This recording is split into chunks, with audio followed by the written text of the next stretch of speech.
Nós estamos falando sobre parábolas. O tema nosso tem sido contos e parábolas de Jesus. Nós já falamos sobre a parábola das bodas, falamos sobre o preço de abandonar a mesa, falamos sobre a parábola do bom samaritano, domingo passado. A nossa seminarista Fernanda falou sobre esse texto. E hoje nós vamos falar sobre um outro momento, uma outra parábola muito importante, talvez você a conheça, talvez você já tenha lido. É a parábola dos talentos. Livro de Mateus, capítulo 25, se você estiver com a sua Bíblia. É esse texto que nós vamos ler que fala dessa parábola. E hoje nós vamos falar na primeira parte dessa parábola, porque esse contexto ele é muito amplo, muito rico, e ele nos sugere dois ambientes, pelo menos. E eu quero trazer você para você pensar nesse primeiro ambiente, na primeira parte, e o segundo ambiente a gente vai falar no domingo que vem. Por isso que eu quero te convidar para a gente desenvolver um pouquinho uma conversa sobre isso. Se você tiver com a sua Bíblia, abra comigo ali no capítulo 25, mas antes, mude 2 folhas para trás, talvez, e vá para o capítulo 24. Porque para você entender o pano de fundo da parábola dos talentos, e como eu disse no primeiro domingo aqui, quando a gente falou sobre parábolas, toda a parábola de Jesus é uma tentativa de Jesus para produzir nas pessoas uma interpretação um pouco distinta. De vez em quando Jesus falava por parábolas, não era porque ele queria que as pessoas entendessem. De vez em quando ele falava para confundir mesmo. Ele mesmo diz isso. É para deixar quem tem espírito ouça e entenda, quem não tem, viaje na maionese. Mas de vez em quando Jesus fazia das parábolas instrumento para facilitar a compreensão das pessoas. Esse é o maior mecanismo de Jesus. E quando a gente olha nessa parábola dos talentos, a gente às vezes se confunde com um monte de coisa que falam a respeito de talentos. Uma vez uma criança falou para mim: pastor, parábola dos talentos é a dos talentos lá da televisão? Qual é o seu talento? Eu falei: quase. Porque elas confundem com o que é talento. E mais do que não entender o que é a parábola do talento, talvez o maior problema seria: por que essa parábola está nesse lugar? Por isso que você precisa olhar para a Bíblia no capítulo 24 de Mateus, que também está lá em Marcos capítulo de número 13 e Lucas capítulo 21, onde você tem o início de uma palavra de Jesus que é chamada de sermão profético, ou sermão escatológico, onde Jesus no capítulo 24, no capítulo 25, finalizando o capítulo 25, ele vai datar aqui e conversar com os seus discípulos, inclusive no Monte das Oliveiras, sobre essa estrutura do final dos tempos. Porque houve uma pergunta antes, no capítulo 24, versículo 1 e 2, Jesus é levado ao templo, eles mostram o templo a Jesus e falam: olha como é lindo, e Jesus diz para eles: quando eu voltar não vai ficar pedra sobre pedra. Aí a galera falou: como assim? Ele vai destruir tudo? O que está acontecendo? E aí Jesus, um pouco recolhido no Monte das Oliveiras, chama os seus discípulos, e ali ele começa a falar sobre esse sermão profético. E se você estiver comigo aí, olha na sua Bíblia, no versículo 3 até o versículo 14, me acompanhe alguns versículos, Gabriel, por favor. Nós temos o princípio das dores, onde Jesus vai avisar para a gente escatologicamente. Você que gosta de escatologia: pastor, eu gosto de escatologia, como é que funciona? É livro de Mateus, capítulo 24 e 25, totalmente escatológico. Então você pode olhar para ele e se entregar e perceber, porque são narrativas do próprio Jesus. E aqui no versículo de número 8, por favor, Gabriel, rapidamente nesse texto, 24, versículo 8, olha o que diz esse texto sobre o princípio das dores, só para a gente entender. Porém, todas essas coisas são o princípio das dores. E ele vai falar o que são essas coisas: terremotos, daqui, homem contra homem, aquela loucura toda. E ele desce o versículo 9 para a gente, Gabriel, vamos entender um pouquinho mais. Vocês serão entregues para serem maltratados, eles os matarão, vocês serão odiados por todas as nações por causa do meu nome. Versículo 10, princípio das dores ainda, vamos lá. Nesse tempo, muitos hão de escandalizar, trair, odiar uns aos outros. Versículo 11, Gabriel: muitos falsos profetas se levantarão e enganarão a muitos, inclusive nas igrejas. Como eu disse para você, o falso profeta não vai ficar falando por aí, ele vai estar numa igreja, como eu disse para vocês a respeito de dinheiro. Isso não é bíblico, isso é uma falsa profecia. E versículo 12 para encerrar, olha o que diz esse texto: e por se multiplicar a maldade, o amor de muitos se esfriará. Não parece que estamos vivendo isso hoje? Cadê o amor desse povo? Onde está o amor? E Jesus vai falar sobre isso. Feche o versículo 14 para mim, Gabriel. Quando ele fala de tudo isso, no versículo 14 ele diz o seguinte: e será pregado o evangelho do reino por todo o mundo, para testemunha a todas as nações. Então só aí virá o fim. Então a primeira coisa que Jesus fala sobre escatologia, rapidamente aqui, abrindo um pouquinho, de manhã eu fiz um outro lado, agora eu vou abrir outro lado para vocês. Jesus só vai voltar quando todos tiverem a chance de se render a Ele. Quando o Evangelho for pregado a todas as nações. Aí virá o fim. Aí Ele vai vir com poder e glória, como leão, como a gente cantou, aquela coisa toda. E aí, quem vai, vai, quem não vai. Levinho assim, né? Bem levinho. Passando esse texto, no versículo 15, ele começa a falar de uma outra atmosfera, que agora é o processo da grande tribulação. E nesses versículos, olhando para a sua Bíblia, o capítulo de número 24 ainda, versículo 15, até o versículo 28, nós temos a grande tribulação e ele vai falar do que está acontecendo ali. E aí, um pouco mais para frente, se você ainda estiver aberto comigo, no versículo 29, ele vai falar sobre a vinda do Filho do Homem. Falando dele mesmo. Versículo 30, Gabriel, do capítulo 24, versículo 30. Olha o que ele está dizendo. Então esse aparecerá no céu o sinal do Filho do Homem. E todos os povos da terra se lamentarão e verão o Filho do Homem vindo sobre nuvens do céu, com poder e grande glória. Só um detalhe sobre a vinda do Filho do Homem. Uma das evidências para você identificar uma heresia, ou juntando várias pessoas de herégicas, vir uma seita, é quando ela tem a petulância de dizer que ela sabe quando Jesus vai voltar. Ou quando o fim do mundo vai ter. Não está, irmão. Nem Jesus sabia. Atos capítulo 1, quando Jesus vai falar sobre a sua ascensão, ele conversa com os discípulos e antes dele subir, os discípulos, provavelmente Pedro, o cheio de ansiedade, deve ter perguntado para Jesus, ele ali falou, quando o Senhor vai vir? Aí Jesus fala bem para ele, gente, ninguém sabe, nem eu sei. Essa resposta é só o Pai. E o Pai o sabe, e agora o Filho sabe, porque o Filho está com o Pai. Mas quando ele estava aqui, nem o Filho sabia. Então, se Jesus não sabe a hora que vai chegar o fim, que ele vai vir, quem que é o pangaré que está falando por aí que Jesus vai vir em 2029? Por isso, se eu disser aqui de público, irmãos, eu recebi uma revelação. Jesus vai voltar em 2029, dia 13 de novembro. Quer dizer, irmão, o pastor ficou louco. Pastor bebeu. Pastor está fazendo coisa errada. Porque isso não é bíblico, irmão. É isso que diz Jesus ali quando ele vai dizer sobre a vinda do Filho do Homem. Ao jeito que ele vai aparecer, ó como que vai acontecer. E continuando o texto ainda, só para a gente entender, depois no versículo 32 ainda do capítulo 24, até o versículo 44, ele fala sobre a parábola das figueiras. E depois uma parábola que antecede a dos talentos, que é a parábola do bom servo e do mau servo, que está ali a partir do versículo 45 até o versículo 51. E esse bom servo, ele tem um problema. Deus fala para ele, a parábola conta Jesus ali, que esse Senhor deixou também para esses servos coisas boas, maravilhosas, e disse que voltaria, mas infelizmente essa galera não teve paciência. E aí começaram a agredir, brigar, enfim, fazer uma série de coisas, mas isso aí você lê depois nessa parábola. E entrando no capítulo 25, e aqui que eu gostaria que você entendesse claramente, nós temos 3 palavras de Jesus. Nós temos a parábola das 10 virgens, que é o primeiro contexto, do versículo 1 ao versículo 13, a parábola das 10 virgens, onde nesse contexto nós temos as mulheres que deram bobeiras, 5 nécias e 5 sábias. Depois você lê esse contexto. No meio dessa parábola, nós temos a parábola dos talentos. Capítulo 25, do versículo 14 até o versículo 30. Você olha na sua Bíblia aí. E depois, no versículo 31 ao 46, fechando o sermão profético, já não é mais uma parábola, já é um anúncio. O grande julgamento. Então, só para você entender, de trás para frente, capítulo 25, no final, o grande julgamento, onde todos estarão diante de Deus. Todos.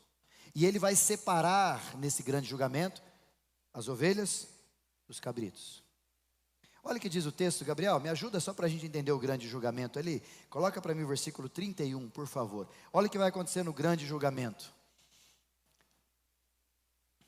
25, 31, Gabriel. Isso.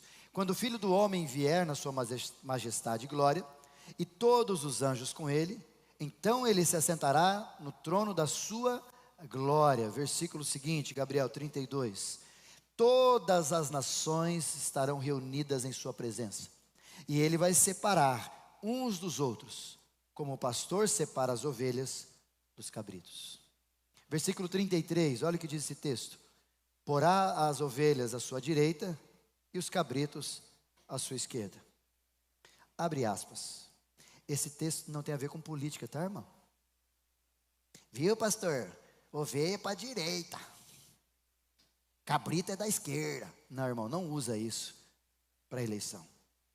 Jesus não tem pretensão política, a Bíblia não é um livro político e ela não deve ser usada para isso. Você pode brincar, você pode fazer o que você quiser, mas você vai estar fazendo uma heresia teológica se você usar para isso.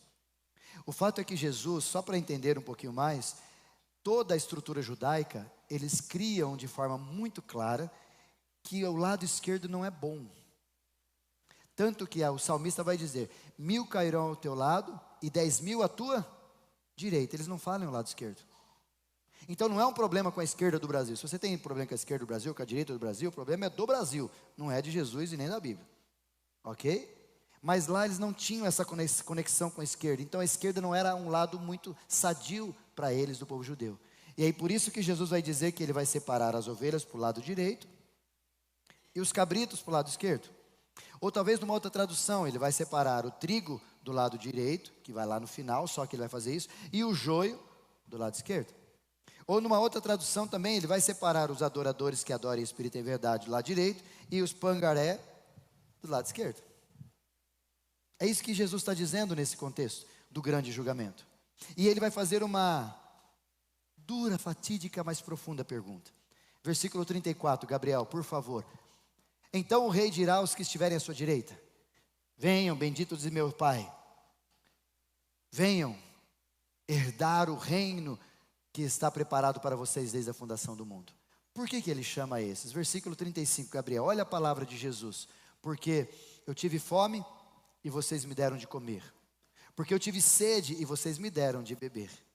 Eu estava nu, numa outra tradução vai saindo, e vocês me vestiram. Eu era forasteiro e vocês me hospedaram. E aí eles perguntam: quando fizemos isso, Senhor? E Jesus responde: quando aos pequeninos, quando a galerinha do mercado solidário, quando o pessoalzinho que você não conhece, quando aquelas pessoas que estão por aí você não dá nem atenção, quando a eles vocês fizerem, a mim vocês estão fazendo. E aí eles ficam indignados, porque é desse jeito que Jesus faz a consideração. Por isso que talvez aqui vale a gente pensar que no grande julgamento algumas perguntas vão ser feitas. A primeira é: quem é teu juiz? Melhor, quem é teu advogado? Jesus em 1 João vai dizer para nós, João vai dizer para nós sobre Jesus melhor em 1 João, quando ele diz que nós temos um advogado que está diante de Deus. E esse advogado é por um julgamento. Quando Jesus está falando do grande julgamento, vai ter um juiz, o nosso Deus, que vai ser caracterizado por um leão ou por um cordeiro. E nós estaremos diante dele. E a pergunta primária que Jesus vai fazer, que o Pai vai fazer para nós, que o Rei, o Senhor vai fazer para nós é: quem é teu advogado? Se você responder: é o Carlos, um amigo meu, está na roça. Se você responder: é o Luiz que toca com nós aqui, está na roça. Se você responder: é Jesus, falou: opa, aí muda o tom. Aí Jesus entra em cena e ele nos justifica. Então, por exemplo, Isaías está aqui, o rei pergunta, o Senhor pergunta, e Isaías, como é que é? Jesus entra em cena, eu fico atrás, eu imagino que será assim. Aí eu estou, coisas do Isaías. Jesus vai olhar para mim: que paz, deixa comigo. E ele vai entrar em cena e falar: sou eu. Pronto. E agora, pastor, o que vai acontecer? Agora nós vamos para ele que ele falou: vinde benditos meu Pai, bora para lá. Agora a galera do outro lado, a mesma questão, a mesma pergunta foi colocada no texto. E vai ser perguntado várias vezes. E aí nesse contexto, a pergunta é: vocês não fizeram isso, aquilo. Só que eles não fizeram nada disso. E quando a primeira pergunta de Jesus, do Senhor para eles: quem é o seu advogado? Falei: não tem. Falei: mas eu fiz um monte de coisa, eu fiz boas obras. Mas eu ajudei tanta gente. Porque tanto o céu quanto o inferno não é para quem não peca, irmão. Porque todos nós éramos para estar no inferno. Era o nosso destino. Mas a graça de Cristo naquela cruz, sendo o segundo Adão, nos trouxe a possibilidade de ir ao céu, não por nossa força. Efésios vai dizer isso, pois a salvação é pela graça mediante a fé. Isso não veio de nós, é um dom de Deus, e nem foi com obras, para que ninguém ache que foi por causa do que você fez. É isso que Jesus está dizendo. Por isso que tudo que eu vou decidir no grande julgamento, naquele final, é o que eu faço no presente. E isso é tão interessante que aqui entra a parábola dos talentos, a parábola das 10 virgens, a parábola do grande julgamento. E no meio desse cenário, a parábola dos talentos. Só para você entender, e a gente lê o texto, alguns versículos deles, a parábola das 10 virgens tem a ver com estar preparados. Jesus, quando ele vai, ele diz: eu vou voltar. Eu voltarei. Mas ele diz assim, dona Cida, ele vai voltar, mas também ele está dizendo que pode ser que você vá antes dele voltar. Você sabia disso? Sabia que você pode morrer amanhã? Ai, misericórdia, pastor. Ué, você não quer encontrar com Deus? Bora morrer, irmão. Tá afim não? Ai, misericórdia. Bate na madeira, pastor. Aí virou bagunça. Ele virá. Ou se não der tempo dele vir e me pegar em vida, nós vamos embora, irmão. Nós vamos morrer. Tive o privilégio de levar meus pais para passear com a gente lá nesses dias que nós estávamos juntos. E eu curto com meu pai, saio com meu pai, peguei na mão do meu velho lá, fomos andar na praia, nós dois dar umas passeadas, curti um pouquinho lá. E eu amo estar com meu pai. E minha mãe, nessa mesma viagem, falando, falou: que gostoso aproveitar, né, filha? Mas no céu vai ser mais gostoso, porque lá nós não vamos se despedir mais. Minha mãe disse: porque aqui a gente vai se despedir uma hora. Uma hora eu vou ter que despedir da minha mãe, do meu pai. Deixa eu espalhar um pouquinho para não ficar tão chato para mim. Uma hora eu vou ter que despedir de você, irmão. Eu vou fazer o velório de muitos de vocês.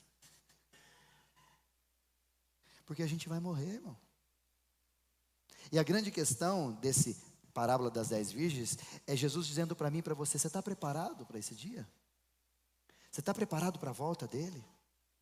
Você está preparado para encontrar com ele, ou você é nécio como aquelas outras virgens do texto que, agora o que eu faço? Não vai, irmão. E o texto é bem engraçado, depois você lê em casa, que o contexto dessa parábola, uns dizem assim: acabou o meu azeite, empresta para mim. Não empresta. Sabe o que isso significa? Caso você chegue lá no céu, o noivo vem e fala: chegou a hora, ai meu Deus, o que vai acontecer? Eu sou filho de pastor, tomara que o pastor esteja lá e ele assina para mim. Não vai adiantar, irmão, você é filho de pastor. Você não tem Jesus? Mas eu sou presbítero. E daí? Pastor, mas eu ia na igreja todo domingo. A única resposta afirmativa é: quem é teu advogado? Fora isso. E não é só sobre quando ele vier, é sobre quando eu for. Se aquela fala de não estar preparado, a parábola dos talentos fala sobre como a gente tem que viver o presente. Por isso que nesse contexto ela faz mais sentido. A parábola de Jesus, nesse meio, ela é do meio entre as duas, é porque estar preparado para ele vir, e no dia que ele vier, você vai ter que enfrentar o julgamento. Ele propõe um presente, uma dinâmica, uma proposta diferente, que ele usa para ensinar a gente a partir da parábola dos talentos. Então deu para entender o cenário da parábola dos talentos? É assim. Nesse meio todo, finalizando a palavra profética de Jesus e o sermão escatológico de Jesus. E aí então nós vamos para o texto, entender que essa parábola dos talentos fala especialmente do nosso tempo presente, do hoje, do período onde nós estamos vivendo, ainda aguardando a volta de Jesus. E aqui, só para a gente entender, há uma responsabilidade de Jesus, porque se Jesus encontrasse comigo, e eu me rendesse a Jesus, no primeiro, vamos supor, com 15 anos de idade, o certo seria, na expectativa da religião, Jesus levar nós embora. Bora, subiu, já foi, aceitou Jesus, então vamos para o céu, tchiu, tchiu, tchiu, e vai sumindo assim, puf, puf, puf. Mas por que ele deixa nós aqui? Por causa do propósito da missão que ele deixou no meu e no teu coração. Primeiro ele deixou uma missão a despeito de Mateus capítulo 16, versículo 18, quando Jesus vai dizer bem claro, que as portas do inferno não prevalecerão contra a igreja, dizendo: a igreja tem uma missão. Qual a nossa missão? Você já aprendeu aqui várias vezes: ir para o inferno, tirar aquele povo das trevas e trazer para a sua maravilhosa luz. Essa é a nossa missão. E a outra missão, Jesus vai falar em Atos capítulo 1, versículo 8, nessa conversa toda da ascensão e tal, ele diz: e recebereis poder ao descer sobre vós o Espírito Santo, o Paráclitos, e com o Paráclitos dentro de nós vamos ficar cheio de poder, dínamos. E esse poder que vai estar dentro de nós, deve nos ajudar, nos fortalecer para a gente se tornar testemunha, tanto em Jerusalém, Judéia, Samaria e até os confins da terra. Ou seja, o tempo que eu estou aqui presente, eu tenho um propósito, uma missão. E se eu não estiver vivendo isso, eu sou chamado, segundo a parábola dos talentos, de servo mau e preguiçoso. Mas se eu estiver consciente dessa missão, eu sou chamado de servo fiel. E aqui que entra a pergunta que eu quero que você tente responder com a gente nessa noite. Que tipo de servo você é? Tem a ver com que tipo de vida você está levando nesse presente. Porque, pastor, vai demorar muito ainda para eu ir. Tem gente que pensa assim. Pastor, vai vir logo, eu estou desesperado. Também tem gente que pensa assim. Mas a questão não é tanto lá quanto cá, é o presente. Como você tem vivido o seu presente? Por isso eu quero te convidar para você olhar para o texto de Tito, capítulo 2, versículo 13. Por favor, Gabriel. Olha o que diz Tito, capítulo 2, versículo 13. Quero colocar 2 versículos para você antes da gente entrar especificamente na parábola dos talentos. 2, versículo 13. Eles estão aguardando a bendita esperança e a manifestação da glória do nosso grande Deus e Salvador, Jesus Cristo. O contexto aqui de Paulo a Tito é dizer: você tem expectativa da volta de Jesus? Há uma linda canção chamada Sublime, eu gosto muito dela, e ela fala sobre isso. Ah, como eu espero o dia em que verei a face do meu amado. Se for amanhã, aleluia. Será que a gente espera mesmo a face do nosso amado? A maturidade de Paulo era tão grande, irmãos, que chega num contexto de Paulo dizer assim: eu estou dividido. Meu coração quer subir, porque o céu é maravilhosamente melhor, e eu quero ir para lá logo, me leva. Mas eu estou dividido porque ainda tem muita coisa para fazer com vocês. De vez em quando eu me faço a mesma oração: Senhor, leva eu embora. Leva eu embora. Está ruim ficar aqui. Leva para a glória. Aí o Espírito Santo fala: não, você tem ainda muita coisa para fazer. Eu falei: Jesus, muita ainda é. Tá bom. Mas você anseia pela volta de Jesus? Eles estavam aqui na esperança, na alegria, na expectativa de que Jesus voltava. E essa expectativa que nós geramos de aguardar a volta de Jesus é resultado de um coração que arde por reencontrar com Ele. Livro de Romanos, capítulo 8, versículo 29, por favor, Gabriel, ainda esse texto para a gente finalizar. Capítulo 8 de Romanos, versículo 29, pois aqueles que de antemão conheceu, também os predestinou. Para quê? Para serem conforme a imagem do seu Filho. Ou seja, eu e você fomos predestinados para sermos parecidos com Jesus. Esse é o básico. A fim de que, nessa ação transformadora que o Espírito Santo está fazendo em mim, você sendo parecido com Jesus, o propósito é a fim de que ele seja o primogênito entre muitos irmãos. E aqui esse contexto, rapidamente, dando um spoiler aqui para a gente da noite que não dei de manhã, quando ele diz primogênito entre muitos irmãos, é todos os irmãozinhos iguaizinhos, assim, sabe? Todos iguaizinhos a Jesus. Jesus é a forma e nós é tudo parecido com Jesus. Por isso que Jesus diz para nós que a gente tem que fazer como Ele faz. Por isso que Paulo vai dizer por 3 vezes: sede meus imitadores, assim como eu sou de Cristo. Para quê? Para que fica tudo aqueles irmãozinhos, você não sabe quem é quem ali. Tudo parecido com Jesus, essa é a ideia. Ele seja o primogênito entre muitos irmãos, seja muitos filhos que parecem com Jesus. E aí no versículo 30, por favor, Gabriel, olha o que diz esse contexto. E aos que predestinou, a esses também chamou. Aos que chamou, a esses também justificou. Como eu disse para vocês no grande dia. E aos que justificou, a esses também glorificou.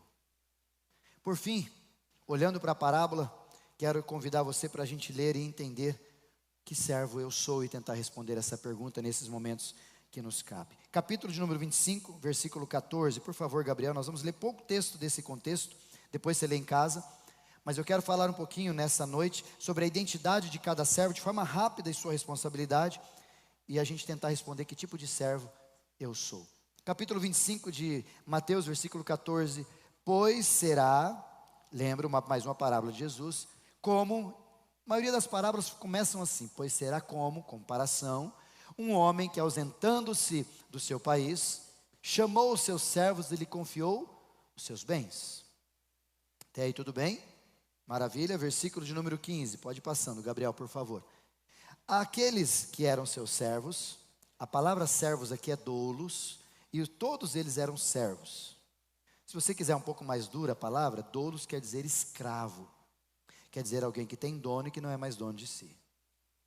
E aí a esses ele deu 5 talentos, vou começar daqui fica mais fácil. 5 talentos, ao outro deu 2 talentos, e o outro deu 1 talento. E há uma palavra chata ali que a gente não passa por ela meio despercebido. De acordo com a sua capacidade. Eita, botina. Esse ponto pega nós. Mas nós vamos entrar nele depois.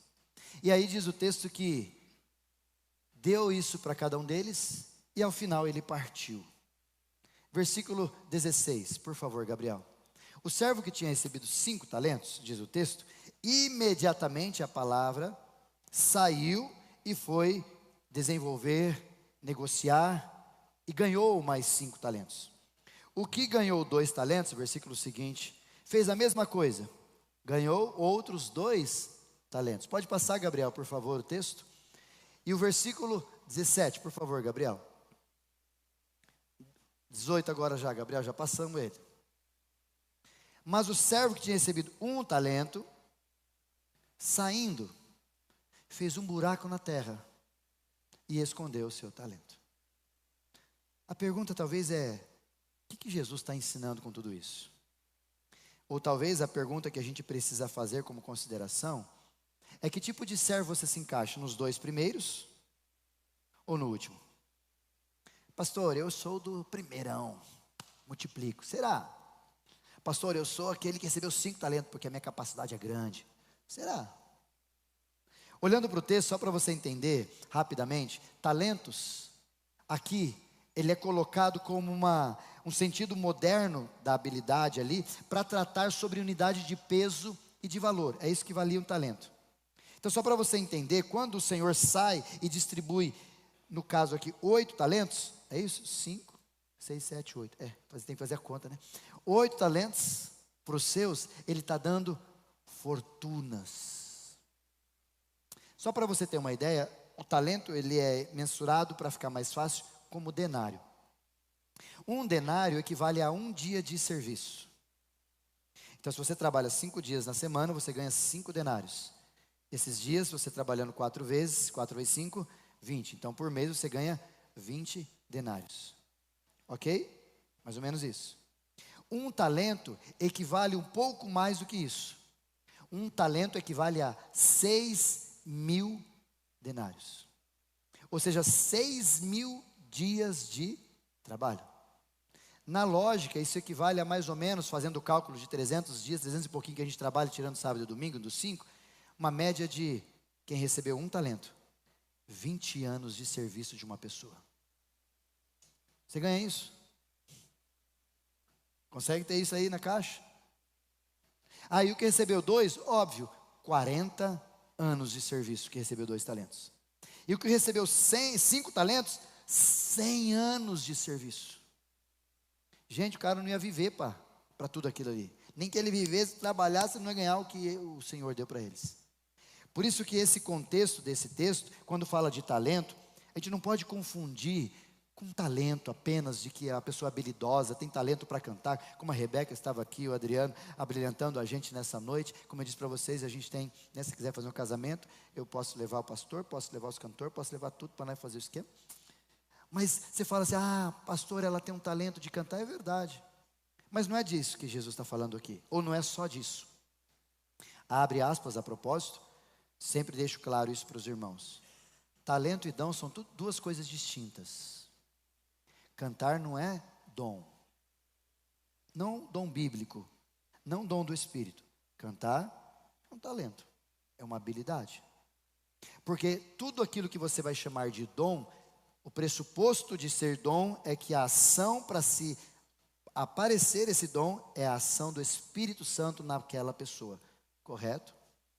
Porque todo dom, 1 Coríntios capítulo 11, 12, ele finaliza no 13, todo dom é ação do Espírito. Se cantar fosse dom,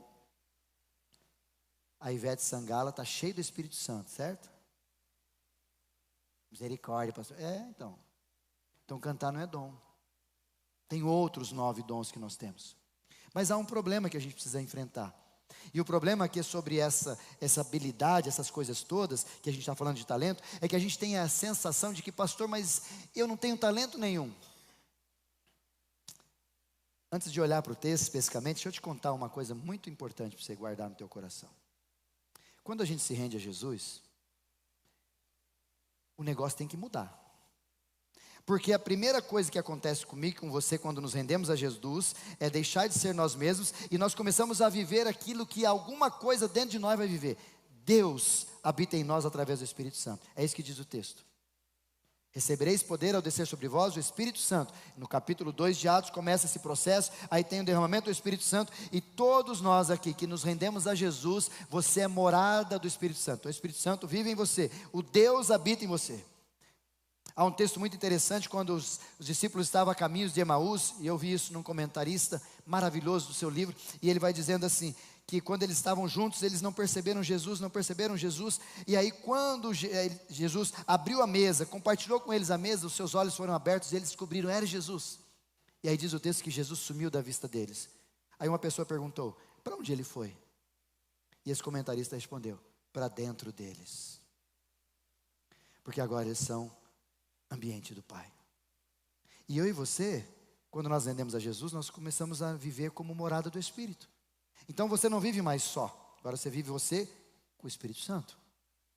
E não é uma parte de Deus, é um terço de Deus, pastor. Não, o Espírito Santo é a representatividade do Deus Trino na minha e na sua vida. Se isso é bom, depende de como você entende. Por exemplo, quando vem o Espírito Santo, segundo o apóstolo Pedro, vem os dons, que ele distribui a todos nós para ser usado para a edificação da igreja. Por outro lado, quando você tem o Espírito Santo, você também recebe os frutos. Aí que a treta fica boa. Porque segundo o próprio Jesus, quando ele vai dizer que vocês vão receber o poder do Espírito Santo, é dizer que o Espírito Santo vai adentrar a minha vida, e ele vai vir comigo com uma porção com poder. Mas por que alguns têm poderzinho e outros têm poderzão? Gálatas capítulo 5, por favor, Gabriel, ele vai dizer sobre isso. Eu recebo os dons e eu recebo o fruto do Espírito. E olha o que diz Gálatas, capítulo de número 5, versículo 22. Por favor, Gabriel. Mas o fruto do Espírito presta atenção, tudo isso aqui, quem tem Jesus, quem se rendeu a Jesus, tem tudo isso dentro dele. A grande pergunta é, que proporção? Amor, ágape, agapau, a conjuntura ali, alegria, aquela que não precisa de circunstância, a paz, aquela que ninguém entende, a longanimidade, aquela postura de olhar, de calmar o coração, falar, pá, calma, misericórdia, né? A benignidade, aquela postura de olhar e de ver as coisas boas onde as pessoas não enxergam. Bondade, aquele gesto altruísta que você faz não olhando para quem está fazendo. Fidelidade, uma postura da qual nós somos fiéis ao que falamos, ao que vivemos e a todas as pessoas. Continua o texto, por favor, versículo 23, Gabriel. E mais duas, a mansidão e talvez por último, porque é o mais difícil talvez, né? Domínio próprio. Pastor, eu tenho tudo isso? Você tem. Se você se rendeu a Jesus, o Espírito Santo está em você, está tudo dentro de você. Mas por que eu não vejo isso? Porque o poderzinho está desse tamanhozinho dentro de nós. Tanto que Paulo vai dizer para a gente, enchei-vos do Espírito. A medida disso clarear e aparecer é a medida de você e eu buscarmos a presença dEle. Quanto mais eu busco a presença de Deus, quanto mais eu desejo Ele, mais o Espírito Santo vai se revelar pelo fruto e pelo dom. Quanto menos eu busco a presença dele, menos fruto evidente eu vou ter e menos dom eu vou viver. Por isso que a pergunta talvez aqui nesse contexto é: e aí? Como é que estão os frutos do Espírito na sua vida? Como é que está essa porção do Espírito Santo quando ela adentra em nós? Mas há de se pensar, e aqui eu quero conduzir a gente para entender. Quando Jesus solta esse texto, esse contexto, o texto não está dizendo sobre receber. Olha ali que todos eles receberam um talento. Um 5, outro 2 e outro um talento. A grande questão aqui é que eles entendem, por serem servos, que eles não são proprietários, eles são mordomos.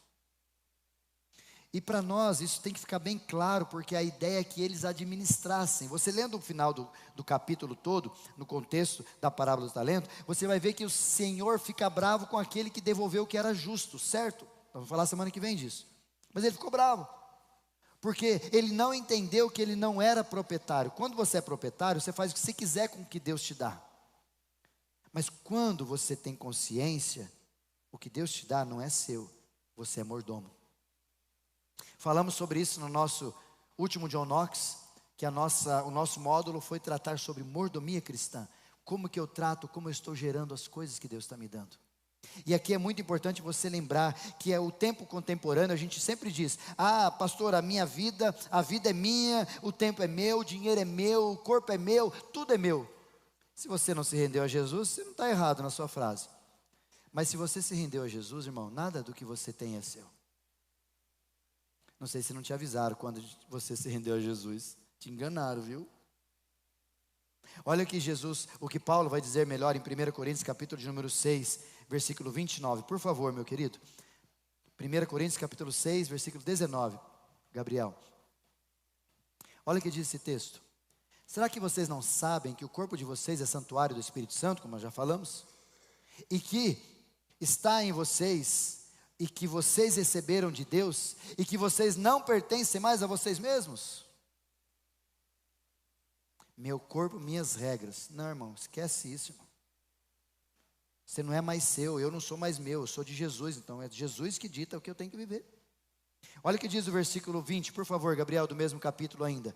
Porque vocês foram comprados. Então isso aqui é só para quem foi comprado e lavado pelo sangue do Cordeiro, não é para todo mundo não, viu, irmão? Então não sai saindo discurso aí: seu corpo não é seu, não é de Jesus. Irmão, nem sabe quem é Jesus. Isso é para quem se rendeu ao Evangelho. Fomos comprados por preço.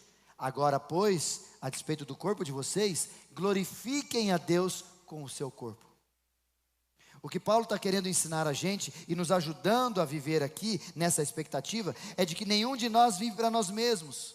Quer vivamos ou morramos, como ele vai dizer no livro de Romanos, somos do Senhor. Por isso que eu e você precisamos entender que somos mordomos. A saúde que você tem, irmão, Deus está te dando e você tem que administrar essa saúde. Os filhos que você tem não são seus, Deus te deu para você cuidar, abençoá-los. Não são seus. Essa semana, conversando com uma mãe que está com o filho virando adolescente, aí eu gosto de dar uma apertada, né? Eu falei para ela: estão crescendo? É, que legal. Se prepara que daqui uns dias vai chegar uma moça bonita, chamar você de sogra, pedir para você fazer a comida, e ela não vai lavar a louça. Ai, pastor, misericórdia, não quero esse tipo de... É assim, irmão. Os filhos vão crescer, né, Paulo? O filhão vai crescer, vai arrumar uma pequenininha, olha lá, cai lá. Vai casar, vai embora. Esse brutamonte grandão desse tamanho foi seduzido por uma piquititiquinha dessa e levou embora. Olha aí a coisa boa. Os filhos não são nossos, irmãos. Somos mordomos. E tudo que eu tenho, tudo que você tem, não é nosso. É isso que diz, e o que eu quero que você guarde para a gente partir para entender claramente. O Senhor é dono de tudo. Tudo que há é dele, ele é proprietário. Tudo que tem nessa terra, tudo é dele, e a gente precisa entender isso. Segunda verdade, nesse contexto, toda boa dádiva vem de Deus. Olha o que diz Tiago, capítulo de número 1, por favor, Gabriel, versículo 17. Toda boa dádiva, tudo que é bom, tudo que é maravilhoso, vem de Deus. Toda boa dádiva, dom perfeito, vem lá do alto, descendo do Pai das luzes, em que não pode existir variação de sombras e nem de mudanças. O que Tito está dizendo para nós, Paulo a Tito está dizendo para nós, é que tudo que nós temos de bom vem de Deus. E tudo que você tem de ruim é nós sozinhos. É nossa natureza. E às vezes não é nem um Satanás enchendo o saco da gente, sabia disso? Às vezes Satanás olha isso aí, aquele ali não precisa nem ajudar, ele sozinho é ruim. Se eu for lá, pode ser que eu ajude ele a melhorar. Porque é a nossa natureza. Nós somos ruins. E tudo de bom que você tem, vem dele. A gente tem que ter consciência disso. Olhar para os céus e agradecer, porque é dele que vieram todas essas coisas boas. E a gente não só pode, precisa ter essa consciência que dos céus veio todas essas dádivas. Mas a grande pergunta, o que eu estou fazendo com aquilo que Deus tem me dado? Será que eu estou me considerando proprietário? Olha o que diz 1 Pedro capítulo 4, versículo 10. Servir uns aos outros, por favor, Gabriel, coloca para mim. Sirvam uns aos outros, cada um conforme o dom que recebeu, como encarregados de administrar a multiforme graça de Deus. O que Pedro está dizendo para nós é que cada um de nós tem essa responsabilidade. E aqui que entra, que tipo de servo eu e você nós somos. O servo fiel é aquele que entende que ele não é dono. Por isso ele se comporta como um bom administrador. Por isso que imediatamente ele vai fazer algo da qual o seu senhor ficaria feliz. E ele sabia disso. Já o servo infiel é aquele que acha que as coisas é dele. E quando Deus tira dele, porque nunca foi dele, mas ele não sabe disso, ele fica bravo com Deus, irritado e chateado, porque Deus tirou aquilo que ele mais amava. Cuidado, servo infiel. Porque talvez Jesus pode fazer como fez com Abraão. Pega teu filho, teu único filho, a quem você tanto ama, e você vai sacrificar. Abraão entendia que o filho não era dele. O servo fiel é aquele que sabe que não é dono de nada. E o servo infiel é aquele que acha que é dono de tudo. Segundo desafio, o servo fiel não se define pela quantidade que se recebe. Ou seja, ele não tem problema com comparação, porque eu acho que seria engraçado até o servo do meio aqui que recebeu 2, falar, peraí, mas por que ele recebeu 5? Isso é pangaré que faz, irmão. Imagina o que recebeu 1, por que eu recebi 1 e eu recebi 5 e recebi 2? Isso é criança que faz, irmão. E a gente pode correr o risco dessa comparação na prática. Imagina eles olhando um para o outro e o terceiro falando, por que ele distribuiu diferente? E o texto responde, sabe por que ele distribuiu diferente? Porque é segundo a capacidade. E talvez aqui a pergunta que a gente faz, pastor, mas como assim segundo capacidade? Não tem um texto da Bíblia que diz que Deus não chama capacitados, mas Ele capacita os chamados? Não tem esse texto na Bíblia, irmão. Mentiram para você. Pastor, como assim? Eu sempre acreditei como um versículo, coloquei no meu Instagram. Deus não capacita os chamados. Deus não chama capacitados, capacita. Não, irmão, isso faz parte de embrulho de vários textos, mas não é totalmente verdade. Sabe por quê? Se fosse verdade esse texto, Jesus dava qualquer coisa para todos eles, um monte, e falaria, fica aí que eu vou te capacitar. Mas o próprio Senhor olha para o que tinha 5, e por causa da capacidade dele de fazer, ele recebeu mais. Está entendendo? Talvez porque Jesus não dá muita coisa para alguns de nós, porque nós não temos capacidade para fazer o que tem que ser feito. Como assim, pastor? Deixa eu te dar um exemplo. Tem gente que se receber uma bênção de um trabalho abençoado, melhor, sabe o que ele vai fazer? Vai trabalhar mais, vai parar de vir na igreja, vai parar de viver com Deus, não sabe viver com a bênção. Não tem capacidade. Outros, capacidade de 2. Mas igual o outro, ele foi imediatamente também, correu, fez atrás, colocou e duplicou tudo. Mas também é um servo bom. Os 2 servos fiéis. Mas o terceiro, o servo infiel, não tinha consciência do que tinha. Não tinha capacidade. Mas ele tinha capacidade de fazer com 1. Mas mesmo com 1 ele não teve coragem. Por isso que talvez aqui a gente precise olhar para o texto e se perguntar, como assim, pastor? Como assim ter coragem? Sabe por quê? Lá no livro de Êxodo, Moisés, quando Deus o chama, ele sente-se incapaz. Mas Deus promete não capacitá-lo, promete estar com ele. Quando fala de Gideão, a mesma coisa, eles consideravam menor. E Deus fala para ele: eu vou te acompanhar. Quando fala de Jeremias, que não sabia nem falar direito, Deus diz para ele: eu estarei com você. Em pouquíssimos momentos Deus usa a ação capacitar. A maioria das ações de Jesus é: estarei com você. Isso nos leva a ter responsabilidade.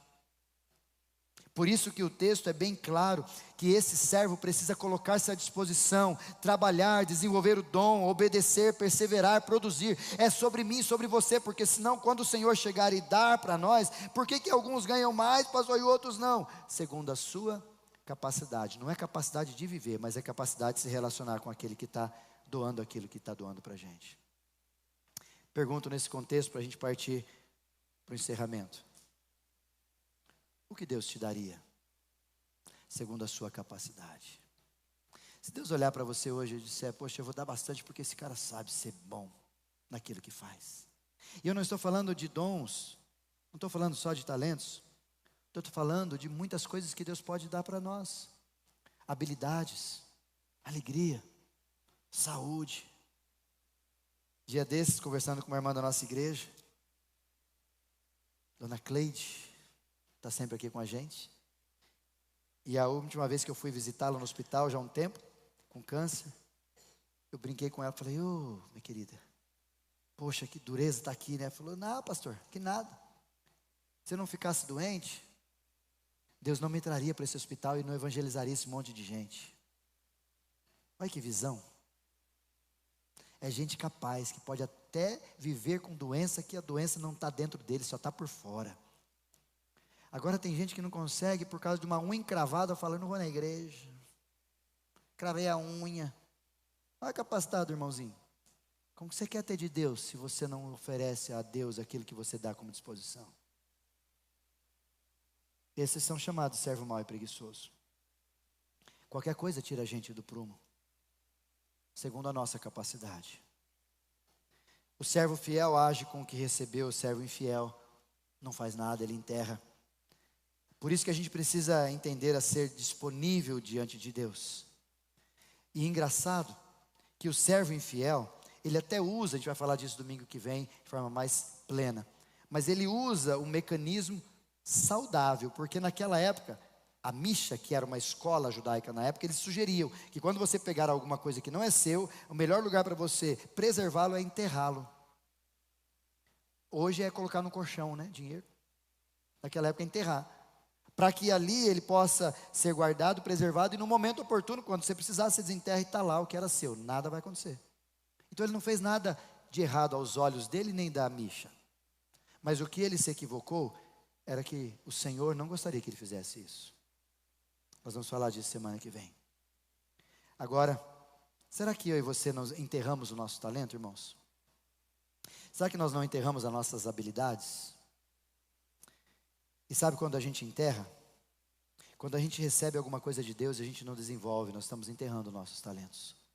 Nós enterramos quando sabemos que podemos servir, mas a gente nunca tem tempo para fazer isso e vai sempre adiando. Nós enterramos quando nós usamos nossos dons apenas para nós mesmos, mas não para benefício dos outros. Nós enterramos quando deixamos o medo decidir por nós e não temos coragem, como aconteceu com o servo mau e preguiçoso.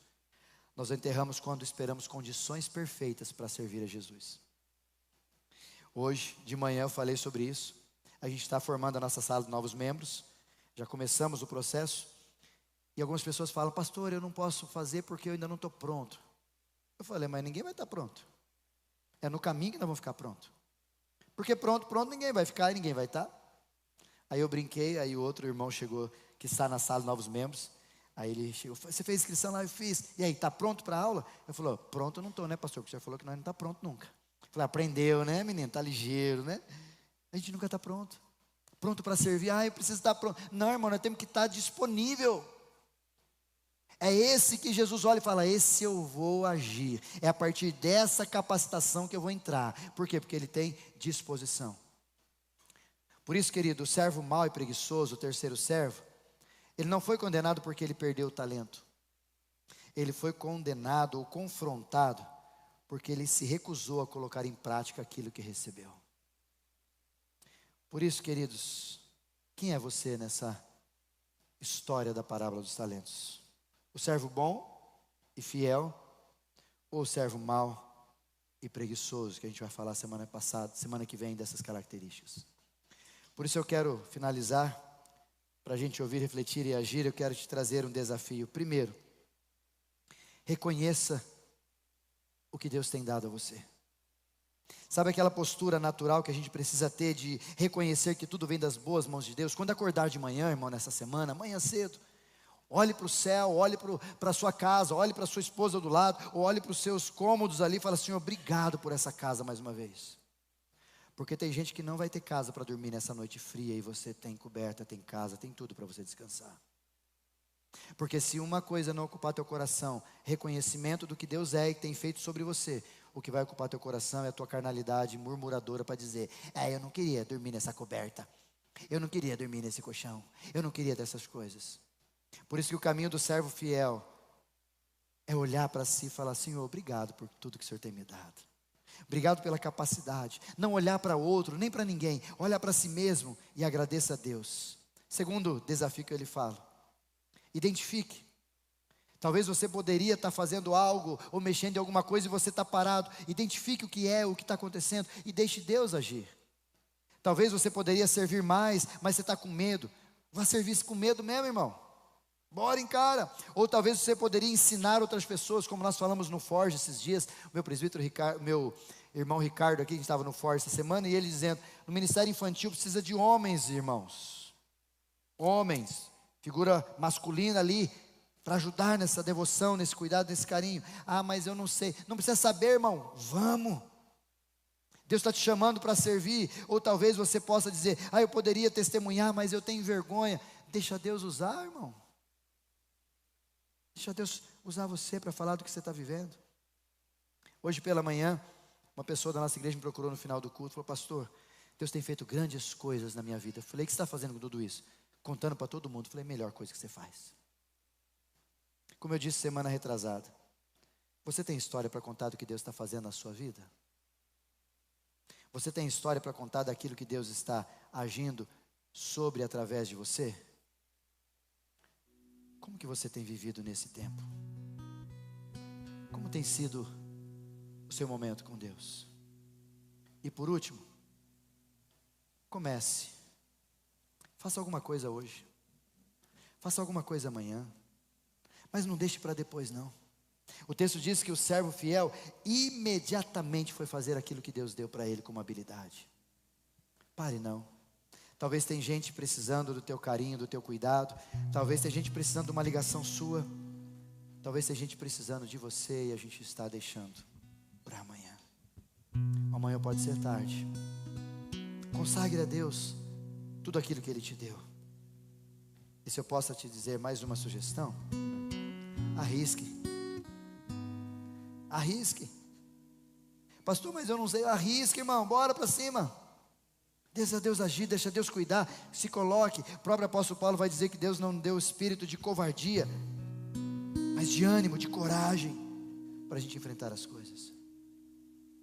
Por isso eu espero que nessa semana você se comporte como servo bom e fiel, e que você esteja cada vez mais distante do servo mau e preguiçoso.